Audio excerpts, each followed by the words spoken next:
Gjykata themelore e Tetovës ka shpallur vendimin për rastin në zjarrin modular në Tetov, ku humbën jetën 14 persona. Në këtë rast, të akuzuarit Florin Besimi, ish drejtor i Spitalit Klinik të Tetovës, dhe Artan Etemi, ish drejtor organizativ i spitalit, u dënuan me 1 vit e 6 muaj burg, ndërsa Spitali Klinik i Tetovës mori dënim me para prej 1 milion denar. Besimi dhe Etemi u dënuan për veprën krime të rënda kundër sigurisë publike, ndërsa Spitali Klinik i Tetovës për veprën penale shkaktimi rrezikut të përgjithshëm. Pas leximit të aktgjykimit dhe familjarët dhe të akuzuarit u shprehen të pakënaqur me vendimin. Ne si familjar nuk jemi të kënaqur me këtë vendim që ka marrë gjykata, se me marrë pak me matematikë, me pjesto 14 viktima për një vit e 6 muaj vend, si cilin viktim ka 1 muaj të bëjë e burg. Do me thonë, vlerë e një qytetarit në Republikën e Maqedonisë pa vlerë vetëm 1 muaj. Kështu që ne si familjar nuk jemi të kënaqur me vendimin që ka marrë gjyqtari për një vit e 6 muaj.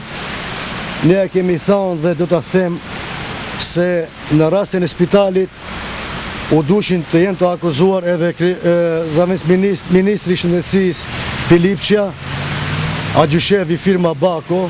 Ne nuk themi se këto nuk janë fajtor, edhe këto e ka një përgjithësi se kanë pat drejtora e kanë qenë në spital, por mendojmë se fajtorët janë diku më lart. Unë e kam theksu se RMM më bëjemën, ministri i shëndetësisë Filipçia, firma Bako, edhe Rimën kush e ka vënë, nuk e dinë ala s'kina informata se kush e ka vënë Rimën në spitalin modular. Edhe i Binem Shiu është shprehur se është turp të dalësh prej gjykatës, ku kanë vdekur 14 persona, kurse janë dënuar me vetëm 1 vit e 6 muaj burg. Vendimi gjykatës sot ndehemi turpruar dalësh prej gjykatës për 14 persona të vdesin, dënohen 1 vit e 6 muaj. Në zdejën e vetë gjyktëm, është ma merë këtu sjetohet, ki shtet nuk bëhet asnjëherë. Unë për vetën time personalisht dëlishuj akuz pi dëkun tjetër, dhe hakast futëm në Strasburg. Në ndërkohë i akuzuari i parë për këtë rast, ish drejtori i Spitalit Klinik të Tetovës Florin Besimi, tha se nuk ndjet fajtor për rastin, sepse ai nuk ka nënshkruar dokumentacion teknik për modularin. Ai shprehu dhimbjen dhe keqardhjen për familjet e viktimave të kësaj tragjedie. Ky gjykim nuk synon të ta nxjerrë në pat të vërtetë, për të gjetur të vërtetën e kësaj tragjedie. As fajtorët, as të kësaj tragjedie. Të zbuloj arsyet e zjarrit. Pse ndodhi zjarri? As kush ishin përgjegjësit për ndërtimin e një objekti që u do të siletër. Si dhe nuk shqirtoj se kush lejoi që jeta e njerëzve të vihet në rrezik. Jo. Ky gjykim u kthi në një gjyqëti faj ndaj atyre që nuk kanë pasur as fuqinë, as përgjegjësinë për këtë tragjedi. Mua më akuzuan për mungesë të aparateve për zjarr, a në fakt unë në thelb kam qenë kundër këtij objekti. Më kanë refuzuar edhe kam refuzuar ta pranoj këtë objekti. Ja shihni këtu poshtë, kam dëshirë ta shihni ku nuk jam e nënshkruar. Edhe dokumentet tjera shihni këtu që kam. Këtë din edhe prokuroria, e din edhe gjyqi, e din këtë instancët edhe nuk e kam pranuar.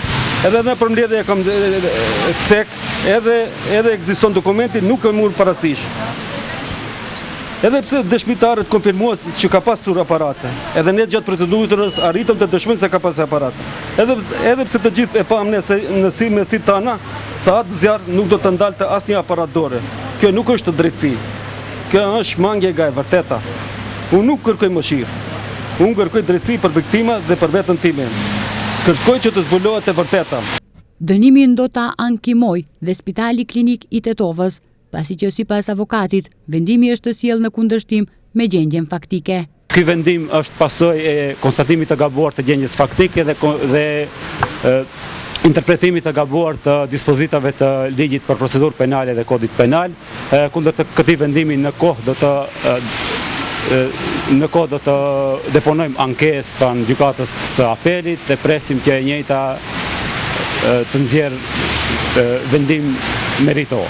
Verzioni zyrtar për zjarrin në Spitalin Modular është kontakti i shkurtër i energjisë elektrike gjatë reanimimit të një pacienti, pas çka është nxehur dhe djegur kabloja vazhduese, në të cilën kanë qenë të lidhura një defibrilator, karikues telefoni celular dhe një pajisje tjetër.